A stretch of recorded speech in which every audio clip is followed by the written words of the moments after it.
चलो देखो भाई, रक्त रुधिर क्या होता है भाई? तरल संयोजी ऊतक होता है। क्या होता है? तरल संयोजी ऊतक। रक्त में कितने प्रकार के पदार्थ पाए जाते हैं भाई? 2 प्रकार का। पहला कौन सा? प्लाज्मा और रुधिराणु। रुधिराणु। रक्त में कितने प्रकार के पदार्थ पाए जाते हैं? 2। पहला कौन सा? प्लाज्मा। दूसरा कौन सा? रुधिराणु। मानव शरीर में लाल रक्त कण का निर्माण कहाँ होता है भाई? अस्थि मज्जा में होता है। मानव शरीर में लाल रक्त कणिकाओं का निर्माण कहाँ पे? अस्थि मज्जा में। भ्रूण अवस्था में लाल रक्त कोशिकाओं का निर्माण किस में होता है भाई?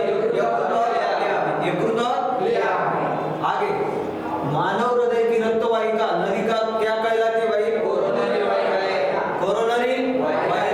वाहिकाएं। कोरोनरी वाहिकाएं।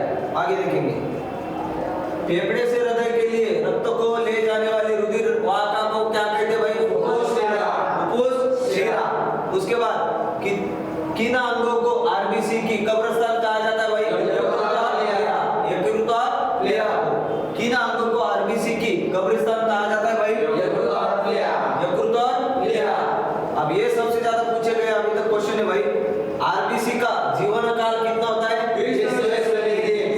20 से 120 दिन। अगर आपको पूछा गया कि आरबीसी सेल कितने दिन जिंदा रह सकती है तो उसका आंसर क्या आएगा? 120 दिन। कितना आएगा? 120 दिन। और आपको पूछा गया आरबीसी का जीवन काल पूछा गया तो 20 से 120 दिन तक। आए ध्यान में? 2 क्वेश्चन एक ही आंसर होगा अलग अलग, लेकिन कौन सा? अगर आरबीसी का जीवन काल पूछा गया तो 20 से 120 दिन, और आरबीसी का कब तक जिंदा रहती है तो 120 दिन। ओके, समझ में आया क्या करना है? तो आगे, डब्ल्यूबीसी। आरबीसी माने क्या है? Red blood cell. और डब्ल्यूबीसी का लॉन्ग फॉर्म पूछा जा सकता है आपको। डब्ल्यूबीसी का क्या है? White blood cell. White blood cell का जीवन काल कितना होता है भाई? 2 से 5 दिन। 2 से 5 दिन। मानव शरीर आरबीसी और डब्ल्यूबीसी का अनुपात क्या होता है मानव शरीर में? 600 अनुपात 1। लेकिन 600 माने कौन है? आरबीसी। और डब्ल्यूबीसी माने कौन है? 1। कौन है? 1। मानव शरीर को इन्फेक्शन से बचाने का कार्य कौन करता है भाई? डब्ल्यूबीसी। मानव शरीर को इन्फेक्शन से बचाने का कार्य कौन करता है? डब्ल्यूबीसी। डब्ल्यूबीसी का मुख्य कार्य क्या होता है? रोग प्रतिरोधक क्षमता का धारण करना। आगे, रक्त दाब मापने वाला यंत्रों का नाम क्या होता है भाई? स्किग्मोमेटर। आगे, आंखों से संबंधित कुछ दिए प्रश्न। स्वस्थ मनुष्य के लिए स्पष्ट दृष्टि की न्यूनतम दूरी कितनी होती है भाई? 25 सेंटीमीटर। कितनी होती है?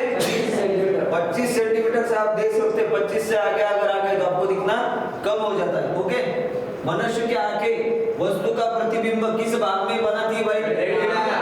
आप एक वस्तु देखते हो या एक पदार्थ नहीं तो कोई तो गाड़ी कुछ भी देखते हो तो कहाँ पे आपने ये बनती है? रेटिना में। किस भाग में प्रतिबिंब बनता है? रेटिना। नेत्रदान में नेत्र का कौन सा हिस्सा दान किया जाता है? बहुत से बार, अभी तक बहुत से बार पूछा गया क्वेश्चन है कि नेत्रदान में नेत्र का कौन सा हिस्सा दान किया जाता है? कार्निया दान किया जाता है। कौन सा? कार्निया। आंख के किस भाग द्वारा आंख में प्रवेश करने वाले प्रकाश की मात्रा नियंत्रित होती है? आइरिस। किसके द्वारा? आइरिस द्वारा। आंख के किस भाग द्वारा आंख में प्रवेश करने वाले प्रकाश की मात्रा नियंत्रित होती है? आइरिस। लेजर बीम का उपयोग किसकी चिकित्सा करने के लिए किया जाता है? आंखों की चिकित्सा के लिए। निकट दृष्टि दोष, मायोपिया कहा जाता है उसे, से पीड़ित व्यक्ति के चश्मे को कौन सा लेंस डाला जाता है भाई? अवतल लेंस। कौन सा लेंस? अवतल लेंस। आगे देखेंगे, निकट के लिए कौन सा? अवतल लेंस। और दूर दृष्टि दोष जिसे हाइपरपेट्रोमिया कहा जाता है पीड़ित व्यक्ति को कौन सा? उत्तल लेंस। दूर दृष्टि के लिए कौन सा? उत्तल लेंस। और निकट दृष्टि के लिए कौन सा? अवतल लेंस। निकट दृष्टि के लिए कौन सा? अवतल लेंस। और दूर दृष्टि के लिए उत्तल लेंस। आगे देखेंगे, जरा दृष्टि दोष से पीड़ित व्यक्ति के चश्मे में कौन सा लेंस डाला जाता है भाई? Bifocal lens. आगे, आंखों की दूर दृष्टि की बीमारी किसके कारण होती है भाई? नेत्रगोलक के छोटा होने के कारण। आंखों की दूर दृष्टि की बीमारी किसके कारण होती है? होती है? नेत्र गोलक के छोटे होने के कारण।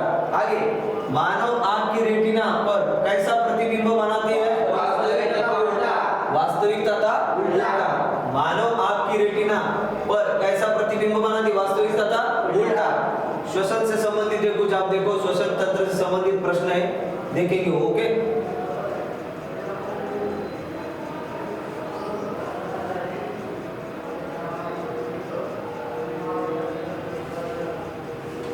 देखो श्वसन किस प्रकार का दहन क्रिया है भाई?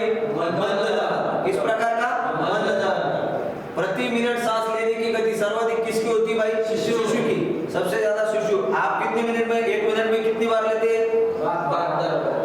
धड़कता है वो, हृदय धड़कता है, लेकिन सांस कितने बार लेते हैं वो आपको आगे देखेंगे। ओके, देखो प्रति मिनट सांस लेने की गति सर्वाधिक किसमें होती है? शिशु में। अब ये आपने अभी बोला था वो क्वेश्चन का उत्तर देखो। एक स्वस्थ मनुष्य का हृदय मिनट में कितने बार स्पंदन करता है? 72 बार। धड़कता 72 बार है, लेकिन सांस कितने बार लेता है? देखेंगे 16 से 18 देखेंगे। शरीर में ऑक्सीजन की पूर्ति को कौन करता है भाई? आईसी। शरीर में ऑक्सीजन की पूर्ति कौन करता है? आईसी। मनुष्य, पशु और पक्षी शरीर के किस अंग से सांस लेते हैं? फेफड़ों से। किससे? फेफड़ों से। आगे, मेंढक, केचुआ शरीर के किस अंग से सांस लेते हैं? त्वचा से अपने वो क्या करते हैं? सांस लेते हैं। मेंढक धूप काले में क्या होता है? जमीन के नीचे चल जाता है। किससे सांस लेता है? त्वचा से। मछली किस अंग से सांस लेती है? बहुत से बार पूछा है। किससे? गलपड़ों से। उसे क्या करते हैं? गिल्स। आगे देखेंगे, विज्ञान की प्रमुख शाखाएं कौन सी? सजीव पदार्थों का अध्ययन करने वाले विज्ञान को क्या कहते हैं भाई? जीव विज्ञान। क्या कहते हैं? जीव विज्ञान। स्वास्थ्य की देखभाल का अध्ययन करने वाले क्या कहते हैं? हाइजीन कहते हैं। क्या कहते हैं? हाइजीन। नक्शा बनाने वाले विज्ञान को क्या कहते हैं? कार्टोग्राफी। नक्शा बनाने वाले विज्ञान को क्या? कार्टोग्राफी। ध्वनि से संबंधित विज्ञान को क्या कहते हैं? एक्सोस्टिक। क्या कहते हैं उसे? एक्सोस्टिक। आगे, मनोविज्ञान का अध्ययन के लिए क्या कहते हैं? साइकोलॉजी। मनोविज्ञान को क्या कहते हैं? साइकोलॉजी। खगोलीय पिंडों से संबंधित विज्ञान को क्या कहते हैं? एस्ट्रोनॉमी। खगोलीय पिंडों से संबंधित विज्ञान की शाखा को क्या कहते हैं? एस्ट्रोनॉमी। ब्रह्मांड से संबंधित तथ्यों के अध्ययन का विज्ञान क्या कहते हैं भाई? कॉस्मोलॉजी। क्या कहते हैं उसे? कॉस्मोलॉजी। मानव के विकास से संबंधित विभिन्न तथ्यों का अध्ययन के लिए क्या कहते हैं? एंथ्रोपोलॉजी। क्या कहते हैं उसे? एंथ्रोपोलॉजी। आगे, मानव त्वचा से संबंधित अध्ययन करने के विज्ञान को क्या कहते हैं? डर्मेटोलॉजी। क्या कहते हैं उसे? डर्मेटोलॉजी। खोपड़ी के अध्ययन के लिए क्या कहते हैं? क्रेनियोलॉजी। खोपड़ी के अध्ययन के लिए क्या? क्रेनियोलॉजी। दांतों से संबंधित ऑडोंटोग्राफी। क्या कहते हैं उसे? ऑडोंटोग्राफी। आगे, आंतरिक संरचना का अध्ययन करने वाले विज्ञान को क्या कहते हैं? क्या कहते हैं? आगे, तांत्रिक तंत्र का अध्ययन करने वाले को क्या कहते हैं? न्यूरोलॉजी। क्या कहते हैं? न्यूरोलॉजी। आगे, ऊतकों का अध्ययन करने वाले विज्ञान को क्या कहते हैं? हिस्टोलॉजी। क्या कहते हैं? हिस्टोलॉजी। आगे, पादपों की संरचना का अध्ययन करने वाले को क्या कहते हैं? मॉर्फोलॉजी। क्या कहते हैं? मॉर्फोलॉजी। आगे, कवकों का अध्ययन करने वाले विज्ञान को क्या कहते हैं? माइकोलॉजी। क्या कहते हैं? माइकोलॉजी। आगे देखेंगे, कोशिकाओं के विज्ञान का अध्ययन करने के लिए क्या कहते हैं? साइटोलॉजी। क्या कहते हैं? साइटोलॉजी। और जीवाणु के अध्ययन के लिए क्या कहते हैं? बैक्टीरियोलॉजी। क्या कहते हैं? बैक्टीरियोलॉजी। कीट पतंगों का व्यापक अध्ययन करने के लिए क्या कहते हैं? एंटोमोलॉजी। क्या कहते हैं? एंटोमोलॉजी। जीवों के आनुवंशिक लक्षणों के पीढ़ी दर पीढ़ी हस्तांतरण वाला विज्ञान को क्या कहते हैं? जेनेटिक्स। क्या कहते हैं? जेनेटिक्स। पशुओं का अध्ययन वाला विज्ञान को क्या कहते हैं? ऑर्निथोलॉजी। आगे, फलों का अध्ययन के लिए क्या कहते हैं? पोमोलॉजी। क्या कहते हैं उसे? पोमोलॉजी। आगे,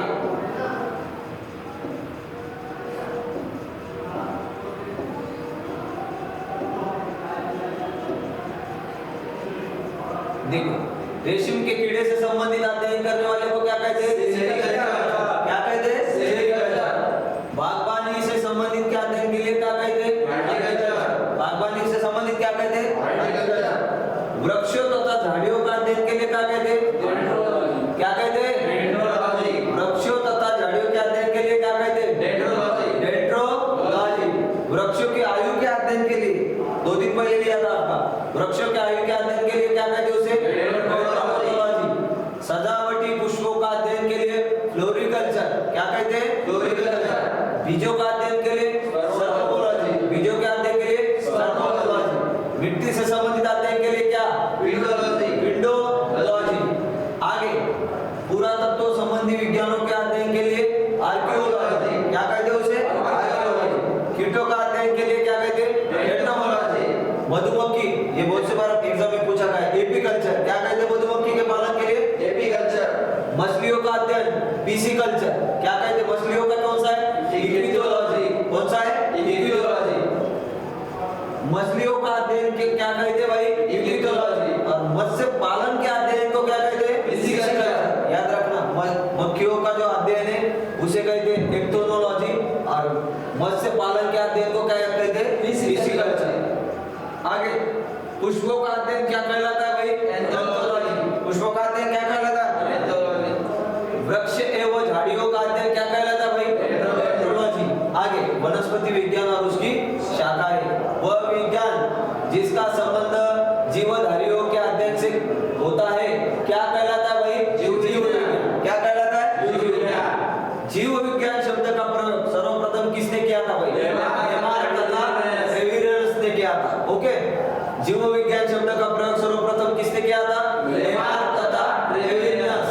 आगे जीव विज्ञान का जनक किसे कहा जाता है? अरस्तु। जीव विज्ञान का जनक किसे कहा जाता है? अरस्तु। आगे जंतु विज्ञान का जनक किसे कहा जाता है? अरस्तु। जंतु विज्ञान का भी जनक कौन है? अरस्तु। आगे वनस्पति शास्त्र का जनक कौन है? फिलोफ्रैक्टस। कौन है वनस्पति शास्त्र का जनक? फिलोफ्रैक्टस। चिकित्सा शास्त्र का जनक कौन है? हिप्पोक्रेटस। हिप्पोक्रेटस। चिकित्सा शास्त्र का जनक कौन है? हिप्पोक्रेटस। पादप विज्ञान की शाखा कवक शास्त्र में किसका अध्ययन किया जाता है भाई? किसका? कपूद का अध्ययन किया जाता है। पादप विज्ञान की शाखा कवक शास्त्रों में किसका अध्ययन किया जाता है? कपूद। पादपों में जल तथा खनिज लवणों का संचालन किसके द्वारा होता है? जाइलम। जाइलम। वायु एवं जल की क्रिया द्वारा भूमि का हटाव क्या कहलाता है भाई? अपघटन। क्या कहलाता है? अपघटन। बारिश ज्यादा होने के बाद जो मिट्टी चली जाती है उसे क्या कहते हैं? अपघटन। आगे मृदा अपरदन को किसके द्वारा रोका जा सकता है? वनों के उगाने द्वारा। अगर ज्यादा बारिश होती होगी और बाढ़ आती होगी तो वहां पे झाड़ अगर होगे तो बाढ़ से क्या होता है? क्या होता है? कम नुकसान होता है। आगे बाढ़ को रोका जा सकता है किसके? नदियों पर बांध बनाकर वृक्षारोपण करके। अभी बताया आपको, यदि संसार के सभी पौधे मर जाए तो किसकी कमी से कारण सभी जंतु मर जाएंगे? ऑक्सीजन की। ऑक्सीजन की कमी के कारण सब जंतु मर जाएंगे। रेगिस्तान में पैदा होने वाले पौधे क्या कहलाते भाई? जीरोफाइटस। पृथ्वी का विशालतम पारिस्थितिक तंत्र क्या है भाई? जलमंडल। क्या है? जलमंडल। रेड डाटा बुक उन जातियों के बारे में जानकारी देता है किनके? संकटापन्न। सर्वाधिक जैव विविधता कहाँ पाई जाती है? उष्णकटिबंधीय वनों में सर्वाधिक जैव विविधता पाई जाती है। जीवन की सबसे छोटी कार्यात्मक एवं संरचनात्मक इकाई क्या है भाई? कोशिका। अब कोशिका विज्ञान शुरू हुआ है भाई, उसमें देखेंगे जीवन की सबसे छोटी कार्यात्मक एवं संरचनात्मक इकाई क्या है? कोशिका। कोशिका कितने प्रकार की होती है भाई? 2 प्रकार की। पहला प्रकार कौन सा? प्रोकैरियोटिक और यूकेरियोटिक। सबसे लंबी कोशिका कौन सी है? तंत्रिका तंत्र। याद रखना, सबसे लंबी कौन सी है? तंत्रिका तंत्र। सबसे बड़ी कोशिका किस जंतु के अंडे से निकलती भाई? किस जंतु के अंडे से? चतुर्मुख। सबसे छोटी कोशिका किस जीवाणु की है भाई? माइक्रोप्लाज्मा गैलेसेप्टियम। माइक्रोप्लाज्मा गैलेसेप्टियम। कोशिका में केंद्र के वो कोशिका झिल्ली के बीच क्या रहता है भाई? कोशिका द्रव्य। क्या रहता है? कोशिका द्रव्य। कोशिका का श्वसन स्थल किसे कहा जाता है? माइटोकॉन्ड्रिया। किसे कहा जाता है? माइटोकॉन्ड्रिया। आगे कोशिका ऊर्जा गृह यानी पावर हाउस, अभी पहले बोला था थोड़ी देर पहले, किसे कहा जाता है? माइटोकॉन्ड्रिया को पावर हाउस या ऊर्जा हाउस कहा जाता है। माइटोकॉन्ड्रिया किस कोशिका में उपस्थित रहती है? यूकेरियोटिक। यूकेरियोटिक में। माइटोकॉन्ड्रिया किस कोशिकाओं में उपस्थित रहती है? यूकेरियोटिक।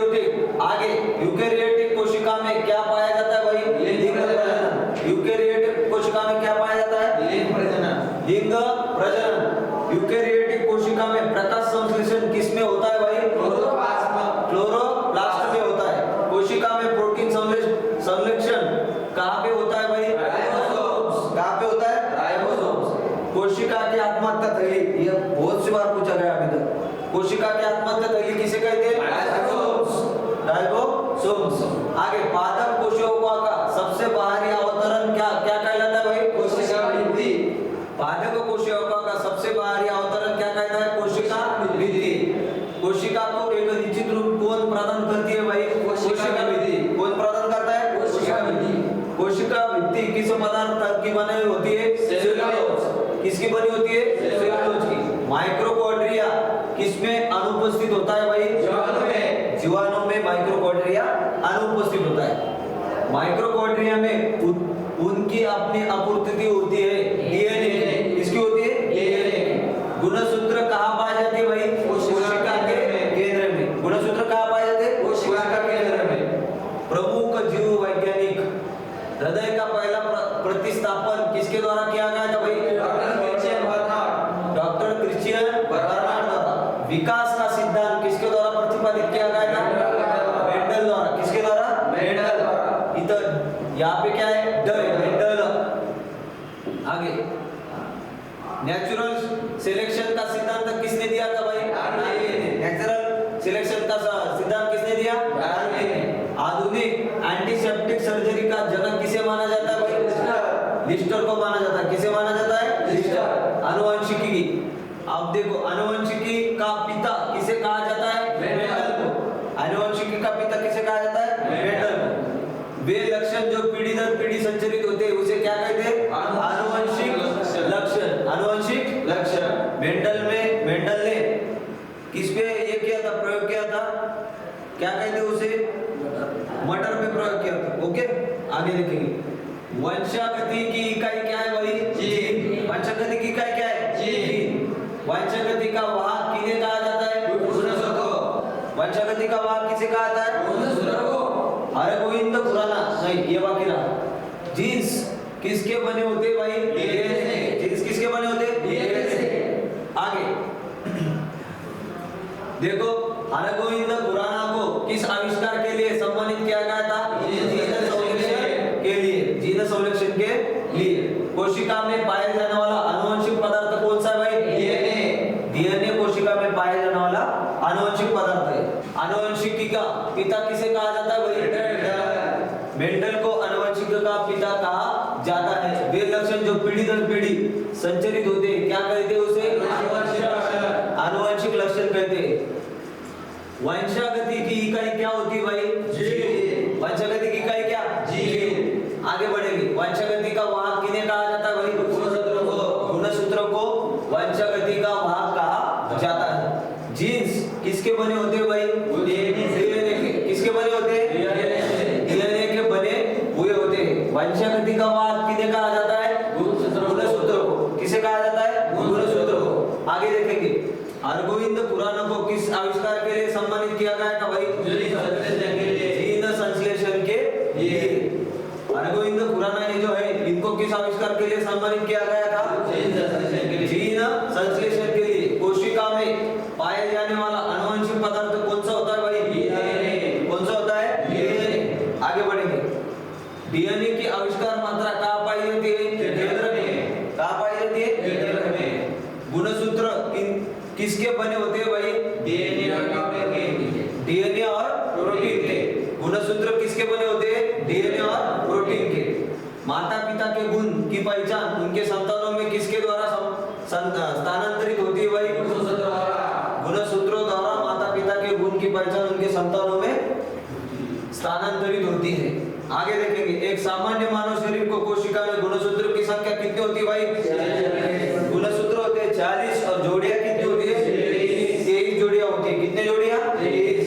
मानव में कितने गुणसूत्र होते हैं? 23 जोड़ियां, 46 गुणसूत्र। आगे चिंपैंजी में कितने गुणसूत्र पाए जाते हैं भाई? 24 जोड़ियां। मानव में कितने? 23। चिंपैंजी जो रहता है उसमें कितने भाई? 24 जोड़ियां पाई जाती है। बंदर में कितने जोड़े गुणसूत्र पाए जाते हैं भाई? 21। कितने? 21। आगे देखेंगे। मेंढक में कितने जोड़े गुणसूत्र के पाए जाते हैं? 13। कितने जोड़े? 13। आगे चूहे में कितने जोड़े पाए जाते हैं? 20 जोड़े। चूहे में कितने? 20। घोड़े में कितने गुणसूत्र के जोड़े पाए जाते हैं? 32। घोड़े में कितने पाए जाते हैं? 32। कुत्ते में कितने गुणसूत्र के जोड़े पाए जाते हैं? 50।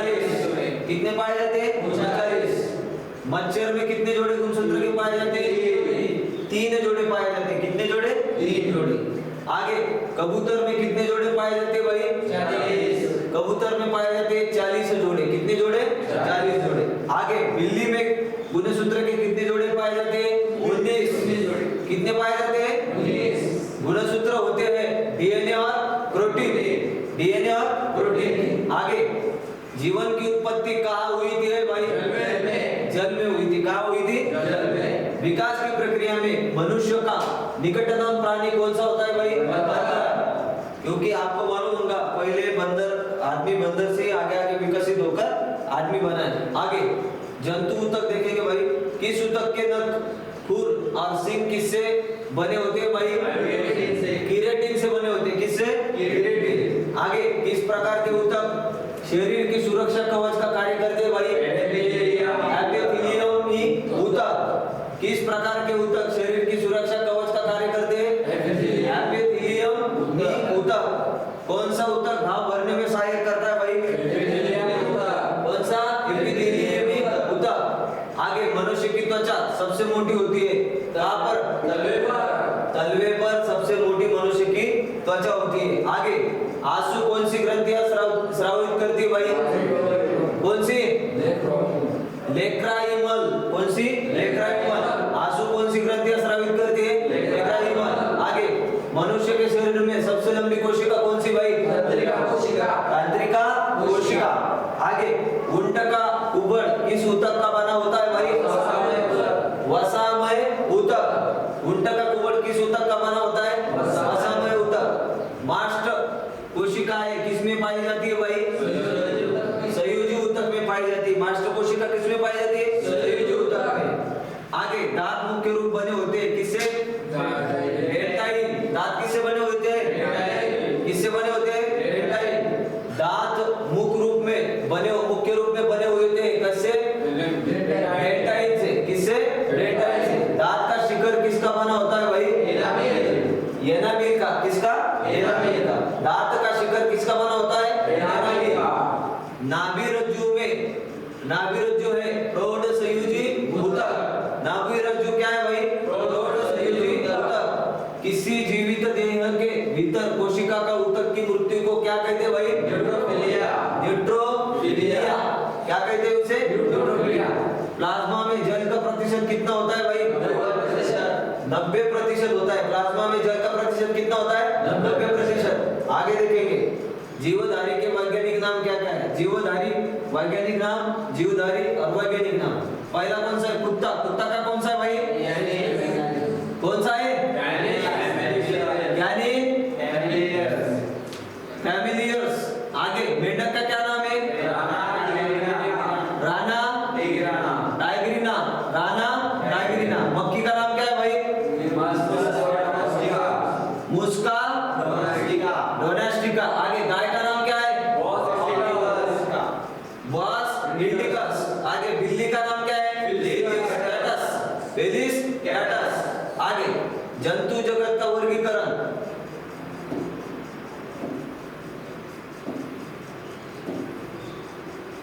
जंतु जगत का वर्गीकरण देखेंगे भाई। पृथ्वी पर सबसे विशालतम जीवित पक्षी कौन सा है भाई? चतुर्मुख। कौन सा है? चतुर्मुख। सबसे छोटा कौन सा है? बहुत से बार देखा है। कौन सा है सबसे छोटा?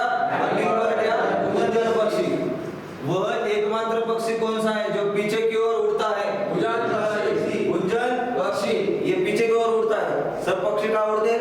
आगे की ओर। एकमात्र है। सबसे बड़ा उड़ने वाला असमर्थ पक्षी जो सबसे तेज गति से दौड़ सकता है कौन सा?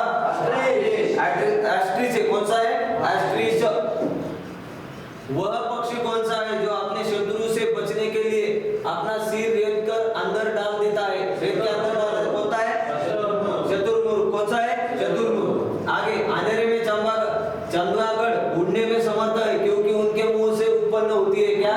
अल्ट्रासोनिक तरंगे। वो तरंगे आगे के एकादे वस्तु पर आकर जाती है तो वापस आने के बाद वो अंदाजा लगाते हैं कितना दूर वो एकादी वस्तु होगी। आगे देखेंगे पक्षियों की हड्डियां कैसी होती है भाई? वातिक होती है। वातिल होती है। कैसी होती है? वातिल। संसार में किसकी जीव संख्या सर्वाधिक है भाई? मछलियों की संख्या संसार में सबसे ज्यादा है। भारत के सबसे बड़ी मछली का नाम क्या है भाई? Whale shark. क्या नाम है?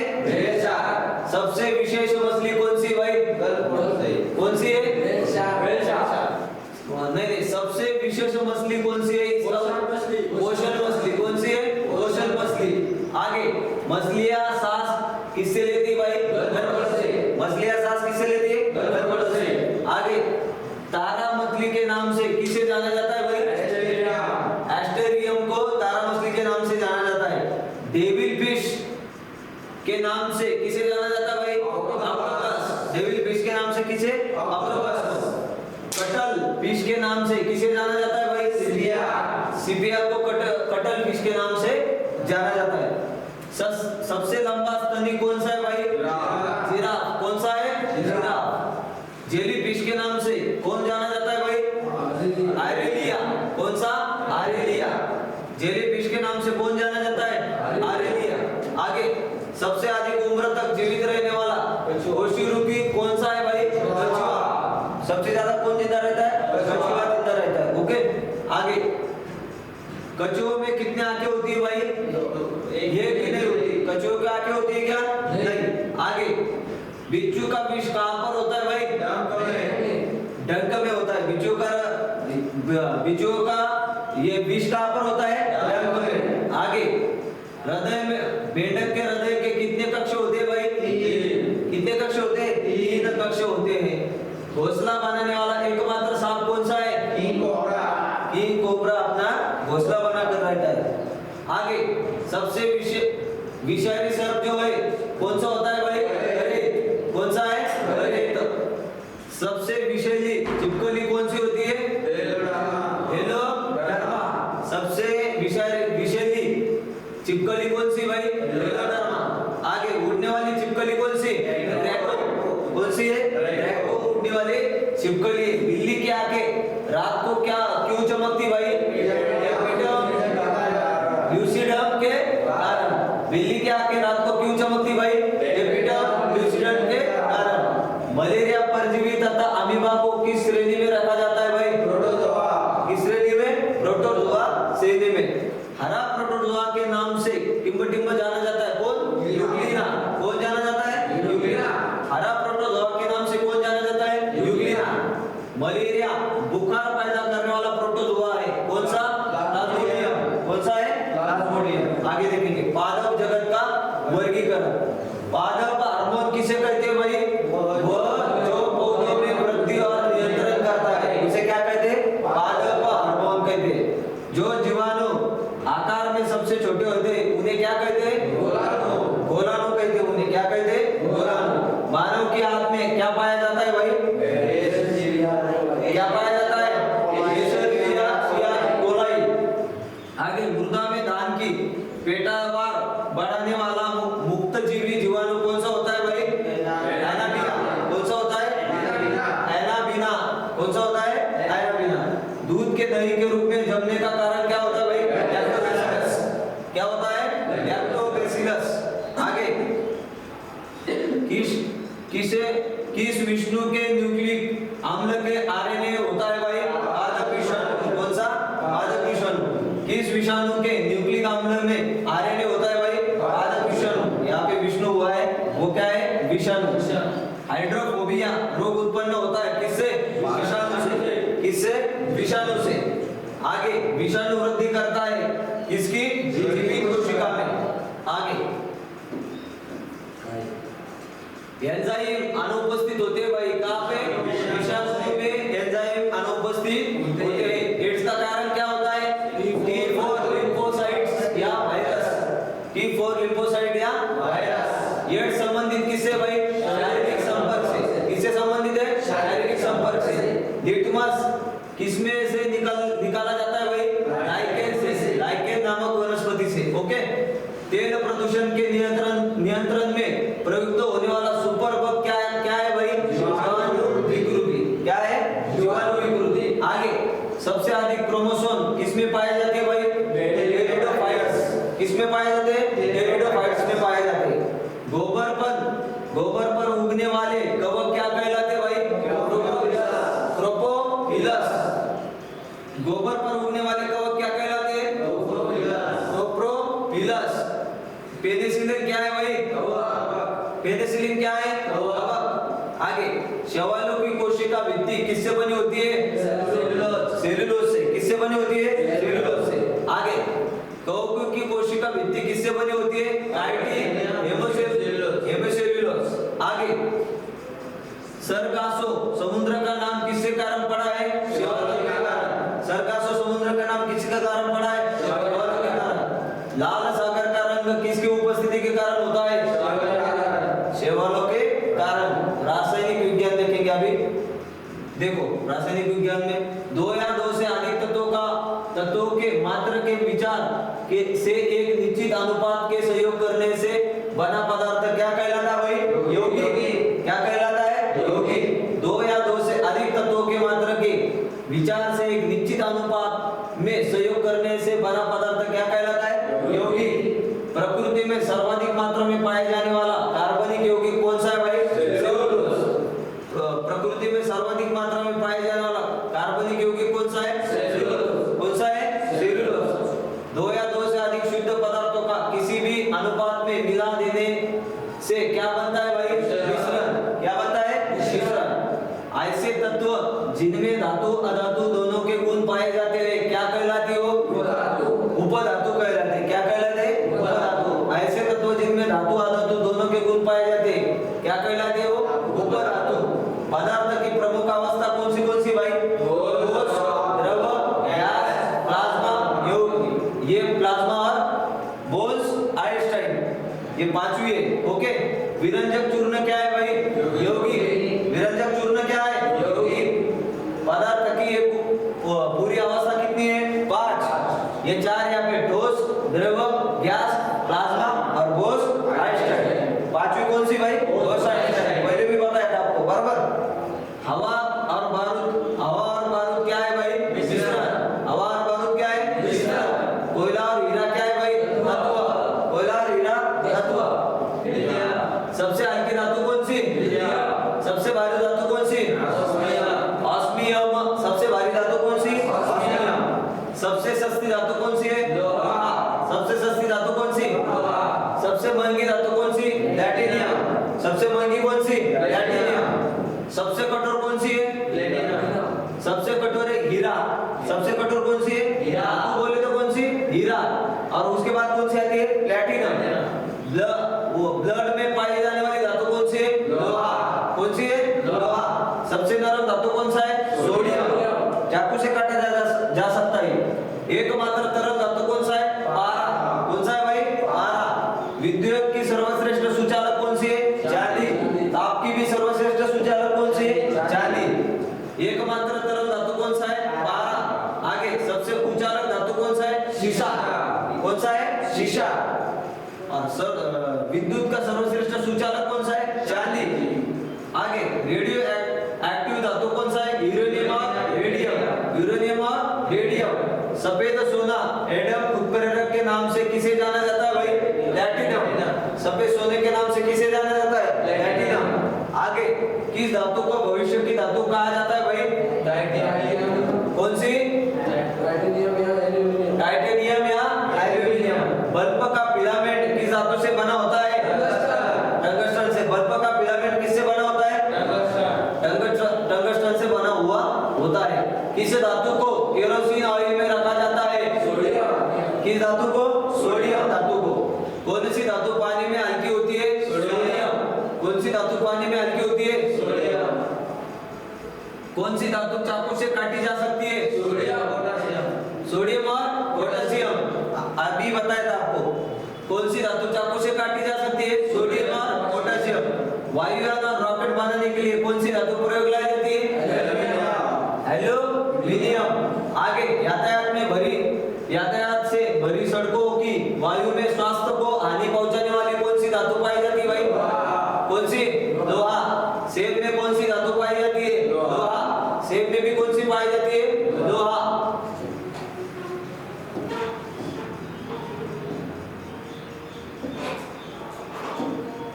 आगे जंग लगने से लोहे का वजन क्या हो जाता है भाई? बढ़ जाता है। बढ़ता है घटता है? बढ़ता है। आगे लोहे को जंग से बचाने के लिए किस धातु का प्रयोग किया जाता है? जिंक। किस धातु का? जिंक का। आगे चांदी का रंग काला क्यों पड़ जाता है भाई? SO2 के प्रभाव से। किसके कारण? SO2 के प्रभाव से। चांदी का रंग काला क्यों पड़ जाता है? SO2 का प्रभाव से। आगे सोने के आभूषण बनाते समय उसमें कौन सी धातु मिलाई जाती है? तांबा। कौन सी धातु? तांबा। आगे धातु की क्या है? चायदानियों में, धातु के चायदानियों में लकड़ी के हैंडल क्यों लगाए जाते हैं भाई? लकड़ी ऊष्मा की ऊर्जा है इसके लिए। बराबर। धातु की चायदानियों में लकड़ी के हैंडल क्यों लगाए जाते हैं? लकड़ी ऊष्मा की उच्चालक है इसके लिए। क्या है? शाबाशी में हरा, आतिशबाजी में हरा रंग किसकी उपस्थिति के कारण होता है भाई? बेरियम। किसकी उपस्थिति का कारण? बेरियम के कारण। मोबाइल फोन की बैटरियों में मुख्यतः कौन सा गैस पाया जाता है भाई? लिथियम। मोबाइल पेन की बैटरियों में कौन सा गैस? लिथियम। उर्वरकों के निर्माण में कौन सा तत्व प्रयोग में लाया जाता है? पोटेशियम। कौन सा? पोटेशियम। आगे, प्याज और लहसुन में गंधक किस तत्व के उपस्थिति के कारण होता है? पोटेशियम। किस तत्व के कारण? पोटेशियम। स्टेनलेस स्टील किससे मिलाकर बनता है भाई? आयरन, क्रोमियम और निकेल। स्टेनलेस स्टील किससे मिलकर बनता है? आयरन, क्रोमियम और निकेल, तीनों से बनता है। कांसा किससे मिलकर बनता है? कॉपर और टीन। ये बहुत बार पूछा गया।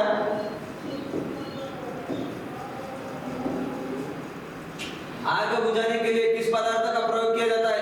Sodium bicarbonate NaHCO4 okay. Bauxite किसका अयस्क है भाई? एल्यूमिनियम। बॉक्साइट किसका अयस्क है? एल्यूमिनियम।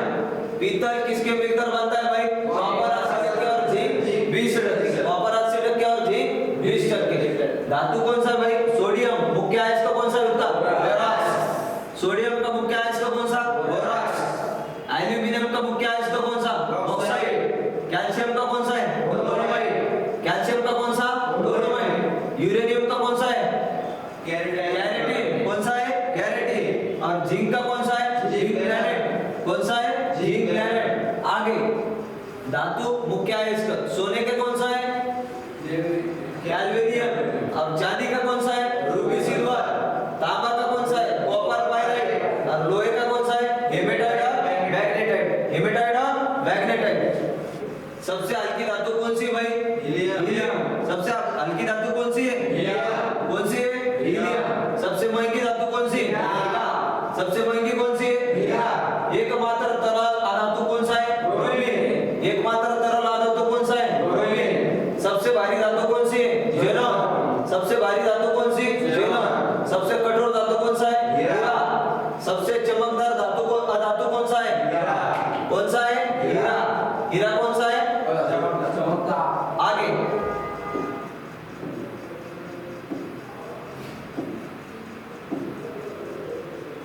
काला शीशा के नाम से किस धातु को जाना जाता है भाई? ग्रेफाइट।